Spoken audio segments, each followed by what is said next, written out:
I saw my sister-in-law's smile, and I knew something was terribly wrong. Could I trust anyone in this family anymore? The smell hit me before the mug even reached my hands. It was acrid, almost metallic, nothing like the comforting aroma of freshly brewed Colombian.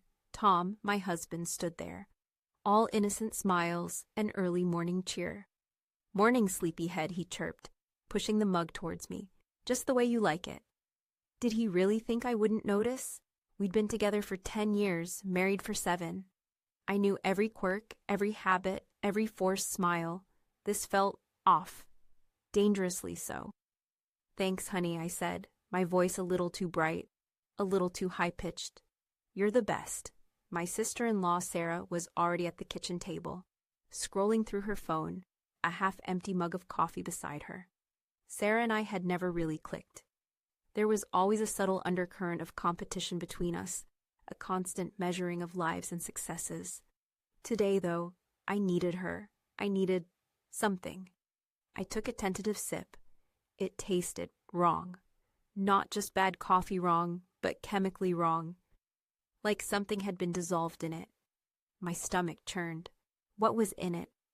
"This tastes a little bitter," I said casually, trying to gauge Tom's reaction. He just shrugged, taking a seat opposite Sarah. "Maybe it's the new beans. I told you we should have stuck with the old ones." Sarah barely looked up from her phone. "Probably," she mumbled. An idea, reckless and desperate, formed in my mind. "Hey, Sarah," I said, forcing a smile. "My coffee is a little too strong. Mind if I try yours?" She hesitated for a fraction of a second, then shrugged again. "Sure, whatever." The swap was quick, almost imperceptible. I took a large gulp of Sarah's coffee. It was normal, bland even, but blessedly normal. Relief flooded me, followed by a wave of nausea. What had I just done? Within minutes, a strange tingling sensation started in my fingertips, spreading slowly up my arms. My head began to swim. The room seemed to tilt. I gripped the edge of the table, trying to stay grounded. "Tom," I whispered, my voice barely audible. I don't feel well." He rushed to my side, his face etched with concern. "Kate, what's wrong? You're pale." Too pale. I knew it. I could feel it. The room was spinning now, the voices blurring. I had to get out of here. I stumbled to my feet, pushing past Tom. "I need air," I managed to gasp, before collapsing onto the living room couch. The Tom hovered, offering water, blankets, empty reassurances. Sarah, surprisingly, stayed away, glued to her phone. As the effects of whatever I'd ingested slowly subsided, a terrifying clarity began to emerge. Tom had poisoned me. But why? That night, after Tom was asleep, I crept into his study. It was a mess, as always. Piles of papers, old computer parts, and half-finished projects scattered everywhere. I started with his computer, bypassing the password with a technique my tech-savvy friend Liam had taught me, a little 2025-era hacking trick. I dove into his browser history, his emails, his cloud storage. Nothing. Everything seemed perfectly normal. Too normal. Frustrated, I turned to the physical files. Bills, bank statements, old tax returns. Tedious, but necessary. And then I found it. Tucked away in the back of a filing cabinet, hidden beneath a stack of old magazines, was a manila envelope. Inside, a document. A life insurance policy. A very large life insurance policy. With me as the beneficiary. And Tom's mother as the secondary beneficiary. My heart hammered against my ribs. This was it, the motive. But there had to be more. This wasn't just about money. There was something deeper, something darker. I remembered a conversation I'd had with Sarah a few months ago. She'd been complaining about Tom's family, about how controlling they were, how they always had to be in charge. "They're old-fashioned," she'd said, her voice laced with bitterness. "They believe in managing things." Managing things. What did that even mean? She lived in a sprawling Victorian house on the outskirts of town. a place that always felt cold and unwelcoming. Eleanor greeted me at the door, her face a mask of polite indifference. "Kate," she said, her voice sharp and brittle. "What a surprise." "I need to talk to you, Eleanor," I said, stepping inside. The house smelled of dust and old money. "About what, dear?" she asked, leading me into the living room. "About Tom," I said. "About his methods." Eleanor's eyes narrowed. "What are you implying?" "I think you know exactly what I'm implying," I said, pulling out the life insurance policy. "This, and the coffee." Eleanor didn't flinch. She simply sighed, as if I were a naughty child. "Tom would never do anything to hurt you, Kate," she said smoothly. "You're imagining things." "Am I?" I said, my voice rising. "Or is this a family tradition? A way to control your spouses, to keep them in line?" Eleanor's composure, a flicker of something dark and dangerous flashed in her eyes. "You know too much," she hissed. "Tell me," I demanded. "What is this calm substance you use? What's its purpose?" She remained silent, her lips pressed into a thin, disapproving line. I pressed on. "Did you do this to Tom's father?" The question hung in the air, heavy with unspoken accusations. Eleanor's face paled. That's a horrible thing to say," she stammered, but her eyes betrayed her. I left the house shaken, but determined. I needed to know the truth. I needed to protect myself. That night, I confided in Liam. He listened patiently as I recounted the events of the past few days, his brow furrowed with concern. "This is serious, Kate," he said. "You need proof, something concrete." "I know," I said, "but I don't know where to start." "I might have an idea," Liam said, a glint in his eye. "Remember that security flaw I found in the Family Link app? The one everyone in Tom's family uses? Family Link was a social networking app specifically designed for families. It allowed them to share photos, messages, and track each other's locations. It was incredibly popular, especially among older generations.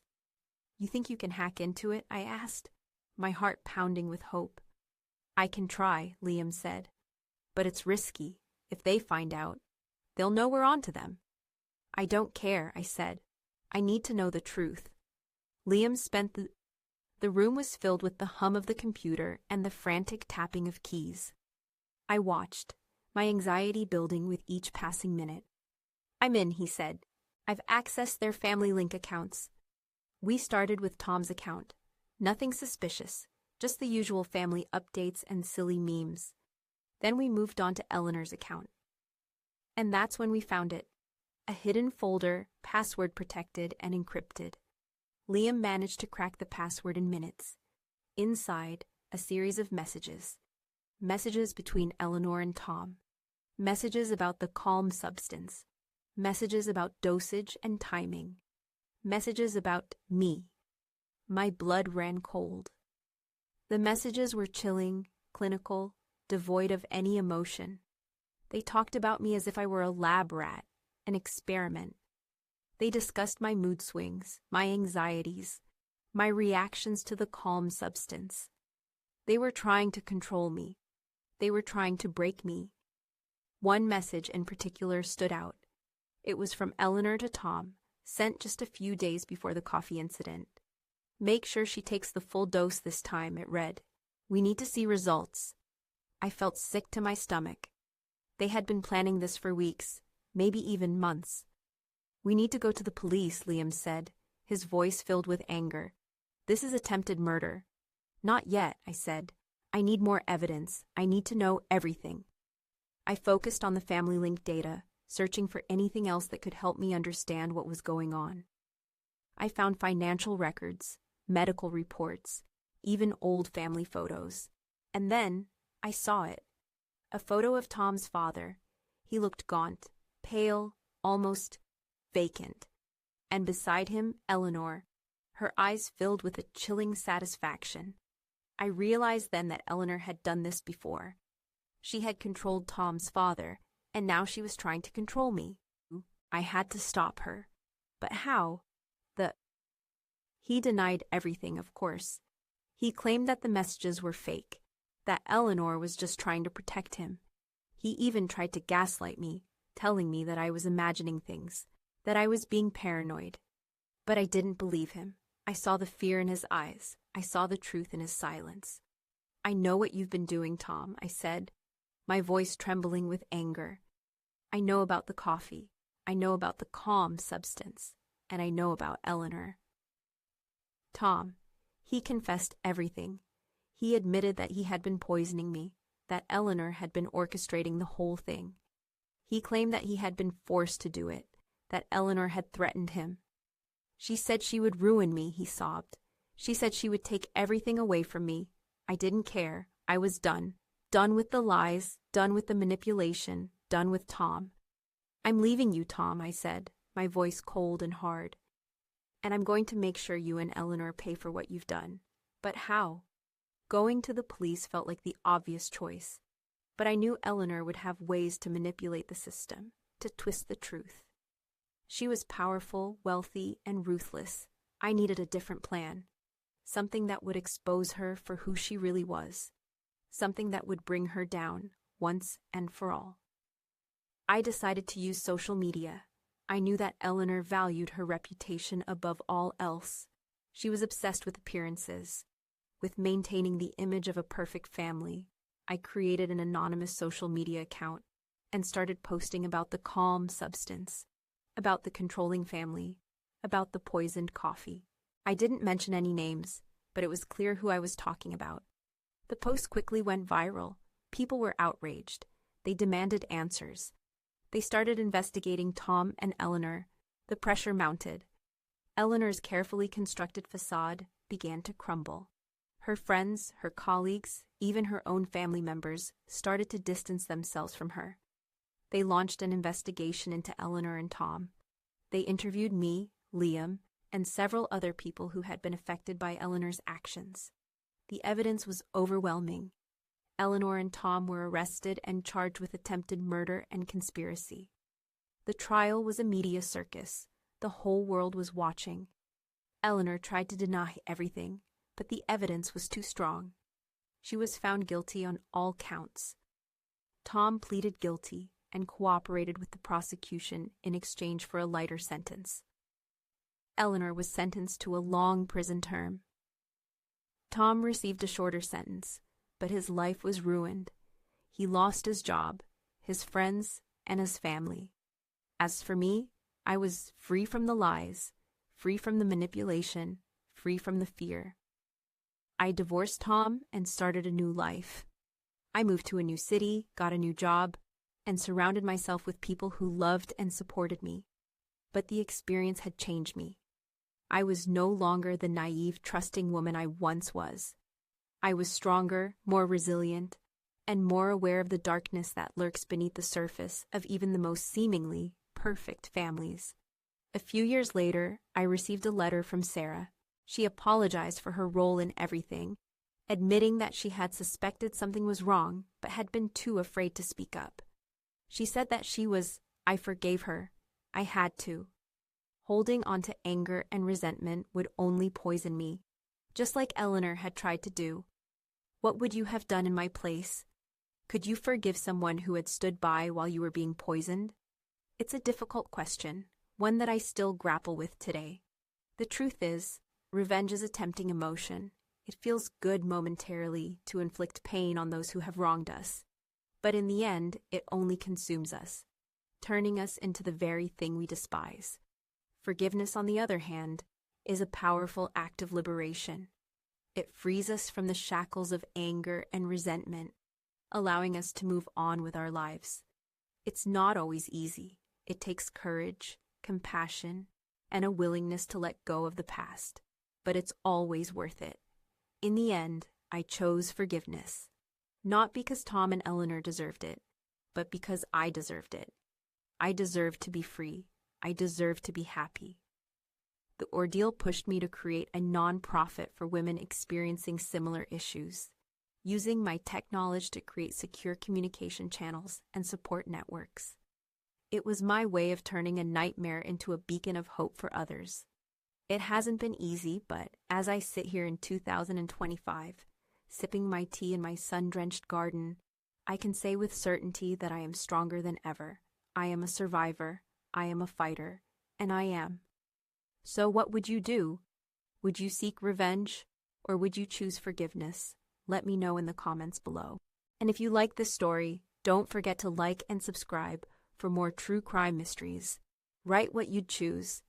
The sun streamed through the window, highlighting the dust motes dancing in the air. My new apartment was small, minimalist, a deliberate contrast to the suffocating opulence of Tom's family home. I felt like I could. But even with the fresh start, the memory of that coffee, that chilling betrayal, lingered like a phantom taste. One day, while volunteering at a local women's shelter, I met Maria. She was a cybersecurity expert, fiercely independent, and carried a quiet strength that resonated with me. We bonded over shared stories of overcoming adversity, and I eventually confided in her about what had happened with Tom and Eleanor. Maria listened intently, her brow furrowed in concentration. "Kate," she said, when I had finished, "you're incredibly lucky to be alive. What they did was monstrous." "I know," I said, "but I can't shake the feeling that there's more to the story. Something they haven't revealed." Maria paused, tapping her fingers on the table. "Have you considered looking into Eleanor's finances?" she asked. "I know you found the life insurance policy, but there might be other assets, other accounts that could shed light on her motives." It was a long shot, but I was desperate. With Maria's help, I started digging into Eleanor's financial history. It was like navigating a labyrinth, a complex web of offshore accounts, shell corporations, and hidden investments. The more we uncovered, the more convinced I became that Eleanor's motives were far more complex than just control. She was building something, a financial empire perhaps, and I, apparently, was an expendable asset in her grand scheme. One evening, while sifting through a mountain of financial documents, Maria stumbled upon something unusual. "Kate," she said, her voice hushed with excitement, "I found a series of large transactions linked to a company called Ether Tech Solutions. It's a tech startup based in Berlin. It specializes in neurological enhancement." Neurological enhancement. What did that even mean? I delved deeper into Ether Tech Solutions, researching their products and services. It turned out they were developing a range of brain optimization technologies, including implants, targeted drug therapies, and even mind-machine interfaces. Their website was full of buzzwords and futuristic promises, but something about it felt sinister. And then I made a connection. Ether Tech Solutions was founded by Eleanor's nephew, David. He had always been her favorite, a brilliant but socially awkward young man who seemed completely devoted to his aunt. Was Eleanor funding Ether Tech? Was the calm substance a precursor to one of their neurological enhancement products? The possibilities were terrifying. I contacted an investigative journalist named Ben. He had a reputation for taking on difficult cases and exposing corruption. I shared my findings with him, including the financial documents, the family link messages, and my suspicions about Ether Tech Solutions. Ben was skeptical at first, but the more he investigated, the more convinced he became that I was onto something big. He agreed to help me expose Eleanor and David, but he warned me that it would be dangerous. "These people are powerful, Kate," he said. "They won't hesitate to silence you if they feel threatened." I knew the risks, but I was determined to see this through. It was a crowded tech conference in Berlin, buzzing with energy and innovation. Ether Tech Solutions had a prominent booth, showcasing their latest products. David was there, beaming with pride, surrounded by a team of sleek, futuristic-looking salespeople. Ben and I infiltrated the conference, posing as investors. We wanted to get close to David, to hear him talk about his company, to see if we could uncover any further evidence. As I approached the Ether Tech booth, I felt a wave of nausea wash over me. The air was thick with the smell of chemicals and artificial scents, a disturbing echo of the poisoned coffee. David spotted me, and his eyes narrowed. He recognized me. I could see the flicker of fear in his eyes. "Kate," he said, his voice strained. "What are you doing here?" "Just interested in your innovations, David," I said, my voice dripping with sarcasm. He grabbed my arm, pulling me away from the crowd. "We need to talk," he hissed. He led me to a secluded corner of the conference hall, his grip tightening on my arm. "You're digging too deep, Kate," he said. "You need to stop." "Or what?" I challenged him. "Will you poison me again?" David's face flushed with anger. "You don't understand," he said. "We're doing important work. We're changing the world." "By controlling people's minds?" I scoffed. "That's not progress, David. That's tyranny." He released my arm, stepping back in frustration. "Eleanor was just trying to help you, Kate," he said. "You were unhappy. You were unstable. She thought she could make you better." "Better for who?" I shot back. "For her? For you? I was fine before you came along and tried to turn me into a puppet." David shook his head, his eyes filled with a disturbing mix of arrogance and desperation. "You'll never understand," he said. "What we're doing is for the greater good." Ben, who had been observing from a distance, signaled to me. It was time to go. We left the conference hall, our minds reeling from what we had just learned. Ben published his article, exposing EtherTech Solutions and Eleanor's involvement. The backlash was immediate and intense. Investors pulled out, regulators launched investigations, and David was forced to resign.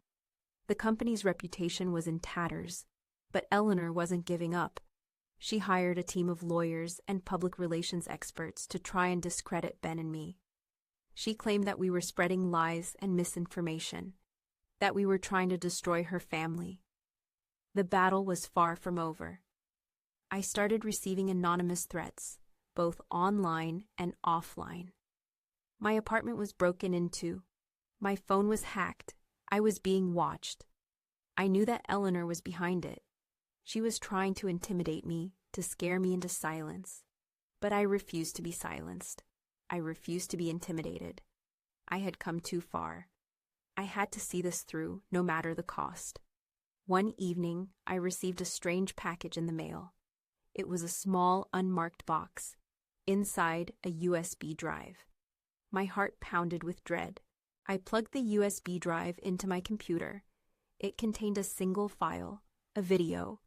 The video showed Eleanor meeting with a group of shadowy figures. They were discussing EtherTech's technology, its potential applications, and its darker side. They were talking about using it for mass surveillance, for political manipulation, and even for mind control. This was it, the smoking gun.